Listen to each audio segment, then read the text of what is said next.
कल्पना करा, एका अवाढव्य चुंबकीय नळीमध्ये म्हणजे एका MRI मशीनमध्ये एक व्यक्ती अगदी शांत झोपलेली आहे आणि बाहेर बसलेला एक शास्त्रज्ञ समोरच्या स्क्रीनवर बघून अचूक सांगतोय की आतल्या व्यक्तीला नेमका कोणत्या क्षणी राग आलाय.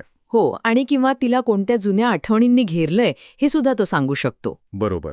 म्हणजे आज आपण विज्ञानाच्या अशा टप्प्यावर आहोत जिथे एका अदृश्य विचाराचा किंवा भावनेचा थेट फोटो काढता येतो. हे सगळे एखाद्या जादूच्या कथेसारखं वाटतं खरं तर. नक्कीच. पण ही काही जादू नाहीये. हो ना, पण मग एका अंधाऱ्या गुहेत ध्यानस्थ बसणाऱ्या प्राचीन मानवापासून ते थेट मानवी मेंदूचं स्कॅनिंग करण्यापर्यंतचा हा जो प्रवास आहे तो नेमका कसा झाला? आजच्या द डीप डाईव्हच्या या सखोल चर्चेत आपण याच स्रोतांचा वेध घेणार आहोत. आणि आजचा आपला विषय आहे मानसशास्त्र म्हणजे सायकोलॉजी. अगदी बरोबर. ज्याला आपण साध्या भाषेत लोकांचं मन ओळखणे असं म्हणतो. पण तो निव्वळ काही मनकवडेपणा नाही हे बरं का, तर तो एक अत्यंत गुंतागुंतीचा आणि वैज्ञानिक प्रवास आहे. हो, हा प्रवास खरोखरच खूप अचंबित करणारा आहे. पण आपण थेट या इतिहासात शिरण्यापूर्वी मला वाटतं एका मूलभूत प्रश्नापासून सुरुवात करूया. म्हणजे हा शब्द मुळात आला कुठून? हो, तो ग्रीक शब्द आहे ना? होय. आपल्या स्रोतांमध्ये स्पष्ट केल्यानुसार सायकॉलॉजी हा शब्द मूळ ग्रीक भाषेतून तयार झालाय. यातला जो सायको हा शब्द आहे त्याचा अर्थ होतो आत्मा किंवा मन, आणि लोगोस म्हणजे शास्त्र. म्हणजे सखोल चर्चा असाही अर्थ होतो ना त्याचा? अगदी बरोबर. सखोल चर्चा म्हणजे अगदी सुरुवातीच्या काळात जेव्हा मेंदूचे स्कॅन वगैरे अस्तित्वात नव्हते तेव्हा याचा सरळ अर्थ आत्म्याविषयी चर्चा करणारं शास्त्र असा घेतला गेला. पण मग आत्म्याला मोजायचं कसं?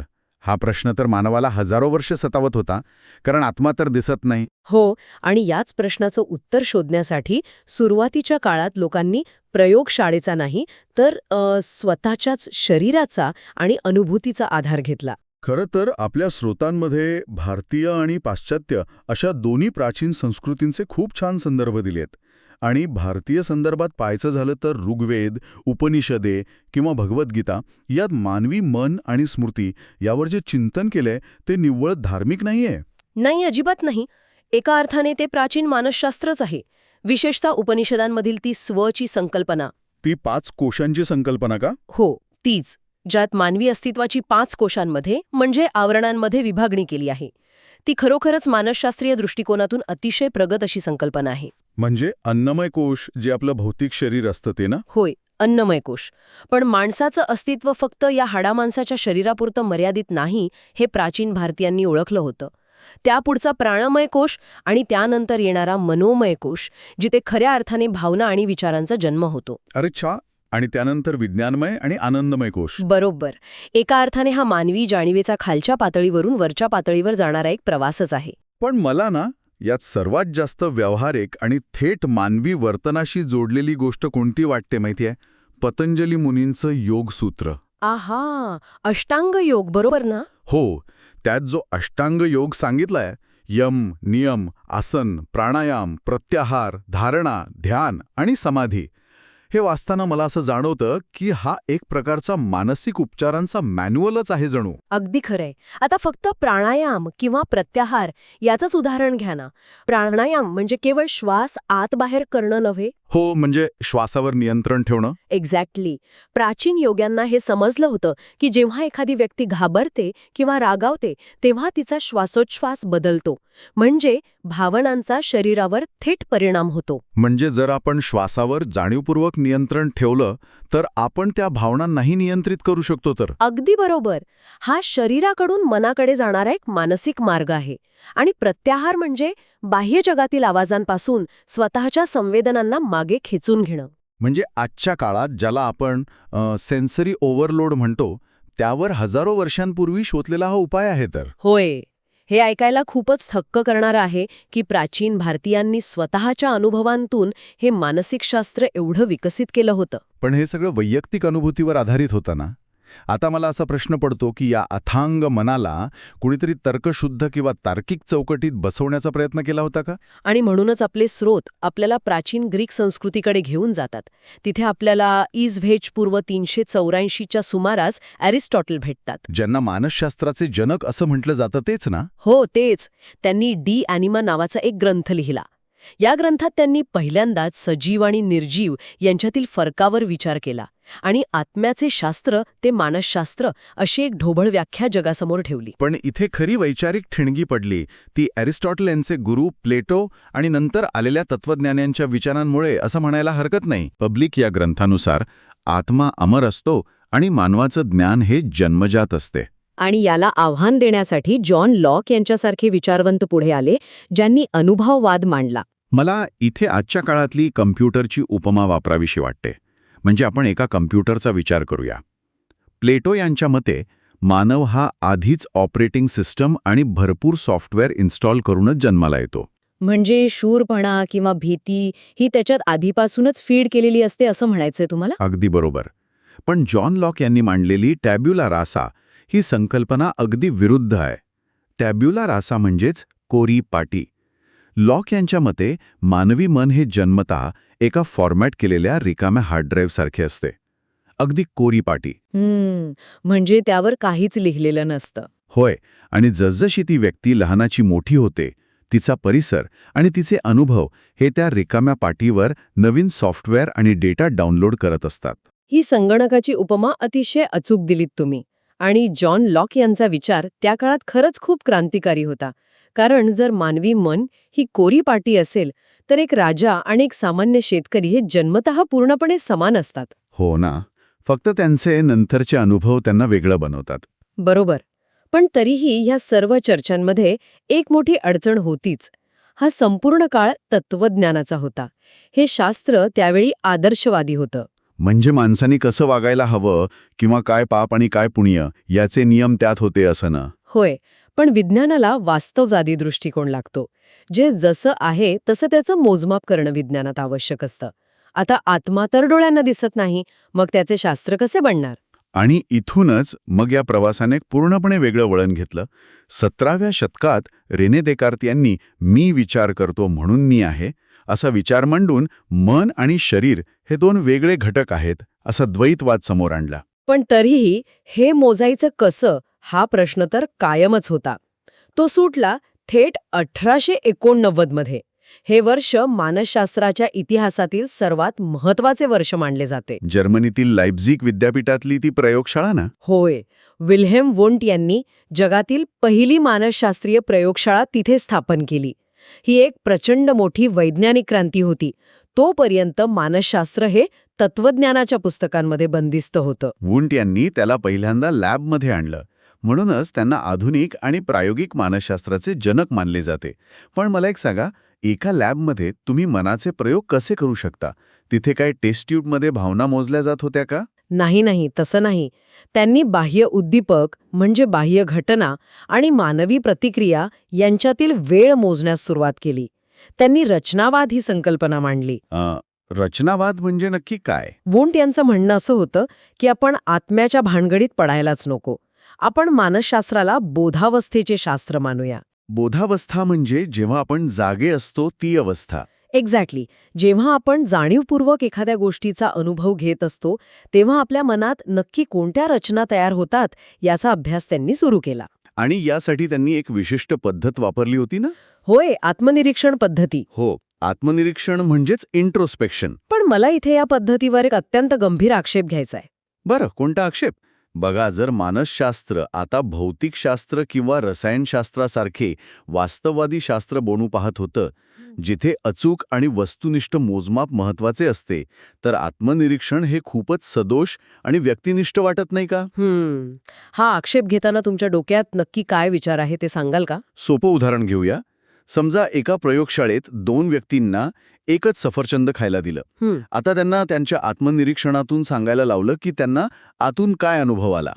तर ते काय म्हणतील? पहिली व्यक्ती म्हणेल मला हा गोडवा खूप आवडला, मला माझ्या बालपणीची आठवण आली.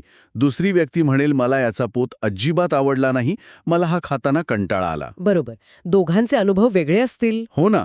आता उद्दीपक एकच आहे म्हणजे सफरचंद, पण आतून येणाऱ्या प्रतिक्रिया आणि त्या प्रतिक्रियांचं वर्णन पूर्णपणे वेगळं आहे.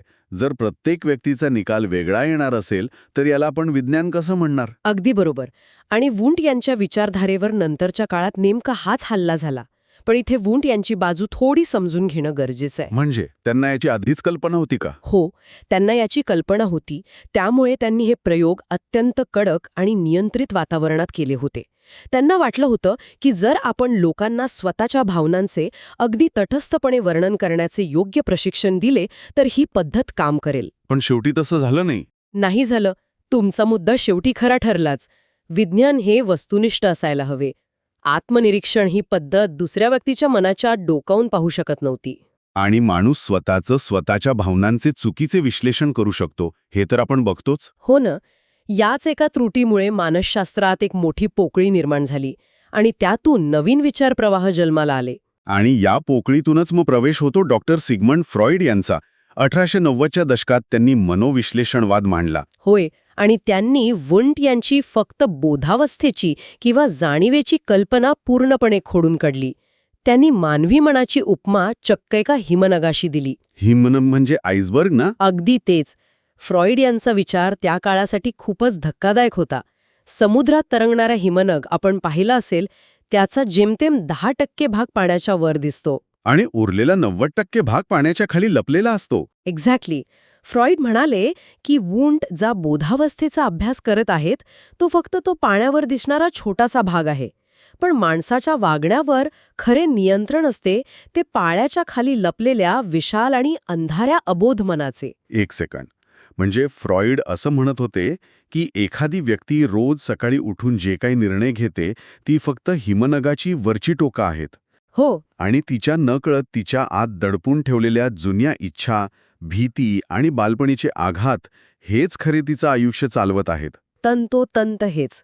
फ्रॉइड यांच्या मते विशेषतः बालपणातील पहिल्या 5 वर्षात आपल्या व्यक्तिमत्वाची जडणघडण होते आणि अनेक दडपवलेल्या इच्छा या अबोध अवस्थेत जातात. ज्याची त्या व्यक्तीला जाणीवही नसते. बरोबर. अगदी बरोबर. हे स्पष्ट करण्यासाठी त्यांनी 3 अत्यंत महत्वाच्या संकल्पना मांडल्या: आयडी, इगो आणि सुपर इगो. या आयडी आणि इगोबद्दल मी थोडं ऐकलंय.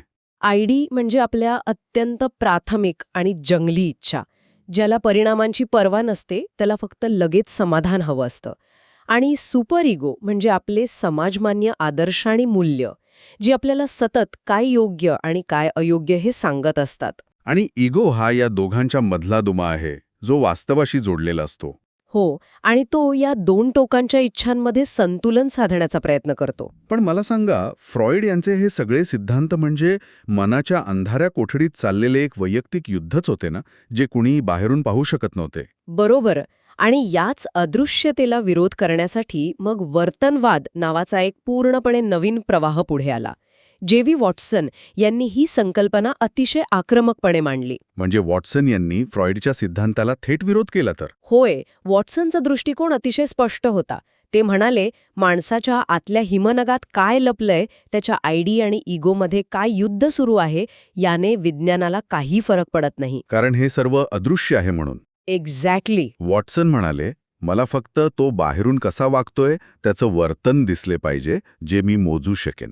आणि यातूनच मग वुडवर्थ नावाच्या शास्त्रज्ञाने एक अतिशय प्रसिद्ध आणि सोप्पं सूत्र दिलं. हो, B = S-O-R सूत्र. हो, म्हणजेच बिहेवियर बरोबर stimulus minus organism minus response.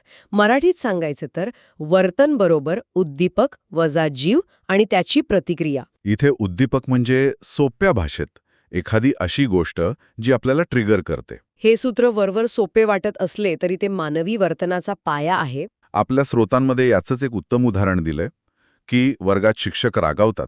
हा झाला उद्दीपक किंवा ट्रिगर. हो, आणि आता त्या वर्गात 2 विद्यार्थी आहेत. शिक्षकांच्या रागावण्यावर एक विद्यार्थी आपला अभ्यास वाढवतो, ही झाली त्याची सकारात्मक प्रतिक्रिया. तर दुसरा विद्यार्थी घाबरून अभ्यासच टाळतो, ही झाली त्याची वेगळी प्रतिक्रिया. बरोबर. म्हणजे बाह्य घटना एकच आहे, पण त्या जीवाच्या आतील प्रक्रियेनुसार वर्तन बदलते. मला इथे फ्रॉइड यांचे आयडी, इगो, सुपर इगो आणि हे जे वर्तनाचं सूत्र आहे, या दोन्ही गोष्टी एकाच वेळी समजून घेण्यासाठी आजच्या काळातील एक प्रसंग सांगायचा आहे. हो, सांगा ना. समजा एका ऑफिसमध्ये काम करणाऱ्या कर्मचाऱ्याच्या मोबाईलवर अचानक एक नोटिफिकेशन वाजतं. हा झाला उद्दीपक. म्हणजे ट्रिगर. हो. आता त्या व्यक्तीच्या आतल्या ऑर्गॅनिझममध्ये फ्रॉइडचं युद्ध सुरू होतंय. त्याचा आयडी म्हणतो, काम सोडून दे, लगेच फोन हातात घे. एखादी रील बघायला किती मजा येईल. आणि लगेच त्याचा सुपर इगोमध्ये पडतो आणि म्हणतो, नाही, ऑफिसचे काम वेळेत पूर्ण करणे हे तुझे कर्तव्य आहे. एक्झॅक्टली. आता त्याचा इगो, जो वास्तवाचं भान ठेवतो, तो सुवर्णमध्ये काढतो. तो म्हणतो, आपण फक्त 1 मिनिट बघू आणि परत कामाला लागू. क्या बात आहे. हा जो काही सेकंदांचा आतला संघर्ष आहे, त्यानंतर ती व्यक्ती जेव्हा प्रत्यक्ष फोन उघडते किंवा बाजूला ठेवते, ते तिचं बाह्यवर्तन किंवा रिस्पॉन्स ठरते. अतिशय उत्तम आणि चपखल उदाहरण दिलत तुम्ही मनोविश्लेषणवाद आणि वर्तनवाद या दोन्ही अत्यंत वेगळ्या प्रवाहांना एका साध्या नोटिफिकेशनच्या उदाहरणात अचूक बसवलं आहे. धन्यवाद. म्हणजे वॉटसन यांना फक्त त्या अंतिम कृतीत रस होता तर. होय, याच काळात विल्यम जेम्स यांनी कार्यवाद नावाची शाखाही मांडली होती. रचनावाद मनाचे भाग कोणते हे शोधत होता, तर जेम्स यांनी विचारले की मनाची मुळात गरजच काय आहे, ते काम कसे करते. जसं भीती ही भावना आपल्याला जगण्यासाठी सावध करते तसं ना. बरोबर. मन मानवाला परिस्थितीशी जुळवून घ्यायला कशी मदत करते याचा त्यांनी विचार केला. हा वैचारिक प्रवास खरोखरच थक्क करणारा आहे. तत्वज्ञानाकडून सुरू झालेला हा प्रवास आता मोजता येणाऱ्या मानवी वर्तनापर्यंत येऊन पोचला. मग मला सांगा, आजच्या आधुनिक काळात मानसशास्त्राची नक्की ध्येय काय आहेत? आधुनिक मानसशास्त्राची प्रामुख्याने 4 ध्येय मानली जातात. स्रोतांमध्ये यासाठी DEPC अशी एक क्रमवारी दिली आहे. DEPC. हो, पहिले ध्येय आहे डिस्क्रिप्शन म्हणजे वर्णन. नक्की काय घडत आहे, व्यक्तीचे बाह्य वर्तन कसे आहे. दुसरा ध्येय आहे एक्सप्लेनेशन म्हणजे स्पष्टीकरण. हे का घडत आहे, त्या वर्तनामागची नेमकी कारणे काय आहेत. आणि तिसरं P म्हणजे प्रेडिक्शन का? अगदी बरोबर. प्रेडिक्शन म्हणजे पूर्वकथन. पुढे काय होईल. जर आपण त्या व्यक्तीची मानसिकता आणि कारणे समजून घेतली तर भविष्यात विशिष्ट परिस्थितीत ती कशी वागेल याचा अंदाज बांधणे. आणि चौथे ध्येय आहे कंट्रोल म्हणजे नियंत्रण. हे वर्तन कसे बदलू शकते. पण थांबा, मला इथे तुम्हाला थोडं थांबवायचं आहे. हो, हे पूर्वकथन इथपर्यंत सगळं वैज्ञानिक वाटतंय, पण हा जो चौथा शब्द आहे ना, कंट्रोल, हा ऐकायला थोडा धोक्याची घंटा वाजल्यासारखा वाटतोय मला. धोक्याची घंटा कशी काय. म्हणजे एखाद्या व्यक्तीचे वर्तन कंट्रोल करणे हे एखाद्या सायफाय चित्रपटात दाखवल्या जाणाऱ्या हुकुमशाहीसारखे किंवा लोकांचे माइंड कंट्रोल केल्यासारखे वाटत नाही का? हा अत्यंत रास्त आक्षेप आहे तुमचा. बऱ्याचदा कंट्रोल या शब्दाचा शब्दशः अर्थ घेतल्यामुळे हा गैरसमज होतो. पण मानसशास्त्राच्या संदर्भात नियंत्रण म्हणजे दुसऱ्याला आपल्या तालावर नाचवणे किंवा हुकूम गाजवणे असं अजिबात होत नाहीये. मग इथे नियंत्रणाचा नेमका अर्थ काय? इथे नियंत्रणाचा अर्थ आहे अपेक्षित, योग्य आणि सकारात्मक बदल घडवून आणणे. अच्छा, म्हणजे एखाद्या आजारावर नियंत्रण मिळवण्यासारखे. अगदी तशाच प्रकारे. आपण मानसशास्त्राच्या काही शाखांचे उदाहरण घेऊया. वैद्यकीय किंवा चिकित्सा मानसशास्त्राचा विचार करा. जेव्हा एखादा रुग्ण अत्यंत गंभीर नैराश्यातून जात असतो, तेव्हा तिथे कंट्रोल म्हणजे त्याच्या नकारात्मक विचारांची साखळी तोडून त्याला पुन्हा सकारात्मक दिशेने आणणे. आणि औद्योगिक मानसशास्त्रात कंपन्यांमध्ये कर्मचाऱ्यांचा ताण कमी करणे हे पण त्यातच येतं का? होय, तेही याचंच उदाहरण आहे. तसेच बालमानसशास्त्रात एखाद्या मुलाला शिकण्यात अडचण येत असेल तर त्याच्या आजूबाजूचं वातावरण नियंत्रित करून त्याला योग्य दिशा देणे. आणि न्याय मानसशास्त्रात गुन्हेगाराची मानसिकता समजून घेऊन भविष्यातील गुन्हे रोखणे. अगदी बरोबर. थोडक्यात सांगायचे तर हे नियंत्रण मानवी कल्याणासाठी आहे. म्हणजे आजचे मानसशास्त्र हे फक्त एखाद्या लॅबमध्ये किंवा क्लिनिकमध्ये बसून प्रश्नोत्तरे करण्यापुरते मर्यादित राहिलेले नाही, तर ते समाजाच्या अगदी प्रत्येक घटकात झिरपले आहे. होय, आणि यात सर्वात मोठी क्रांती आणली ती अल्रिस नेसर यांच्या बोधनिक उपपत्तीने. बोधनिक उपपत्ती म्हणजे कॉग्निटिव्ह थिअरी ना? होय. वर्तनवाद्यांनी माणसाला फक्त एका मशीनसारखे मानले होते, जे बाह्य गोष्टींवर प्रतिक्रिया देते. पण बोधनिक मानसशास्त्राने माणसाच्या मनाची तुलना एका प्रगत इन्फॉर्मेशन प्रोसेसरशी केली. म्हणजे फक्त वर्तनावर अवलंबून न राहता माणसाची स्मरणशक्ती, त्याची निर्णय घेण्याची प्रक्रिया याचाही अभ्यास सुरू झाला. एक्झॅक्टली. बुद्धिमत्ता आणि समस्या सोडवण्याची पद्धत यांचा सखोल अभ्यास ते करू लागले. आणि इथेच आपण त्या सुरुवातीच्या उदाहरणाकडे परत येतो. आजच्या या बोधनिक मानसशास्त्रज्ञांच्या हातात केवळ कागद आणि पेन नाहीये, तर थेट MRI आणि PET स्कॅन यांसारखी अत्याधुनिक वैद्यकीय उपकरणे आहेत. बरोबर. ज्या आत्म्याला ॲरिस्टॉटल मोजू शकत नव्हते आणि ज्या बोधावस्थेचा वुंड केवळ आत्मनिरीक्षणातून अंदाज घेत होते, त्याचा आज आपण थेट डोळ्यांनी पाहता येईल असा भौतिक पुरावा गोळा करत आहोत. म्हणजे जेव्हा एखाद्या व्यक्तीला जुनी आठवण येते तेव्हा मेंदूच्या हिपोकॅम्पस भागात कसा रक्तप्रवाह वाढतो हे आपण बघू शकतो. हो, किंवा राग आल्यावर अमिगडाला कसा सक्रिय होतो हे आपण स्क्रीनवर स्पष्टपणे पाहू शकतो. तत्वज्ञानाकडून सुरू झालेला हा शोध आता अत्यंत प्रगत विज्ञानाच्या पातळीवर आला आहे. खरंच हा संपूर्ण प्रवास खरोखरच अवाक करणारा आणि माणसाला स्वतःचीच नव्याने ओळख करून देणार आहे. नक्कीच. आपण प्राचीन उपनिषदांमधील कोश आणि अष्टांग योगापासून सुरुवात केली. तिथून ॲरिस्टॉटल आणि प्लेटो यांच्या ज्ञानाच्या वादावर विचार केला. त्यानंतर आपण थेट विल्यम वुंडच्या पहिल्या लॅबमध्ये प्रवेश करून आत्मनिरीक्षण केले. आणि फ्रॉइडच्या अबोध मनाच्या हिमनगाच्या तळाशी गेलो. हो, आणि वॉटसन यांच्या वर्तनवादातून बाह्य कृतींचे वर्तनाचं सूत्र समजून घेतले आणि शेवटी आपण आधुनिक MRI मशीनमध्ये पोचलो आहोत. ही फक्त एका शास्त्राची प्रगती नाहीये, तर मानवाला स्वतःचंच मन समजून घेण्याची असलेली अतूट ओढ यातून दिसून येते. अगदी 100% खरंय. आणि आजच्या या सखोल चर्चेची सांगता करताना मला एक विचार मांडायचा आहे, जो आजच्या या सूत्रांमध्ये थेट आलेला नाही, पण तो आपल्या सर्वांच्या भविष्याला भिडणारा आहे. कोणता विचार? आपण आत्ताच वर्तनाचे सूत्र पाहिले, पण आजच्या काळात कृत्रिम बुद्धिमत्ता म्हणजेच AI अगदी हुबेहूब माणसासारखेच वर्तन आणि प्रतिक्रिया देत आहे. हे तर आहे. जर जॉन लॉक यांच्या म्हणण्यानुसार मानवी मन ही जन्मतः एक कोरी पाटी असेल, तर आपण आज AIला जो अफाट डेटा आणि हजारो माणसांच्या अनुभवांचे सॉफ्टवेअर पुरवत आहोत, त्यातून भविष्यात काय निर्माण होईल? अरे बापरे, हा खरंच खूप मोठा प्रश्न आहे. हो ना. जर AI स्वतःचे निर्णय स्वतः घेऊ लागले, तर त्या कृत्रिम बुद्धिमत्तेचे स्वतःचे असे कोणते दडपवलेले अबोध मन किंवा फ्रॉइडच्या भाषेत आयडी तयार होईल का? आणि जर तसे झाले, तर भविष्यात माणसांसोबतच मशीनचे मानसशास्त्र नावाची एखादी पूर्णपणे नवीन शाखा उदयाला येईल. अगदी बरोबर. हा विचार खरोखरच डोकं चक्रावून टाकणारा आहे. याच एका रंजक आणि विचार करायला लावणाऱ्या प्रश्नासोबत आपण आजची ही द डीप डाईव्हची सखोल चर्चा इथेच थांबूया. श्रोत्यांनाही यावर विचार करायला नक्की आवडेल. नक्कीच आवडेल. चला तर मग आज आपण इथेच थांबूया. ऐकल्याबद्दल खूप खूप धन्यवाद.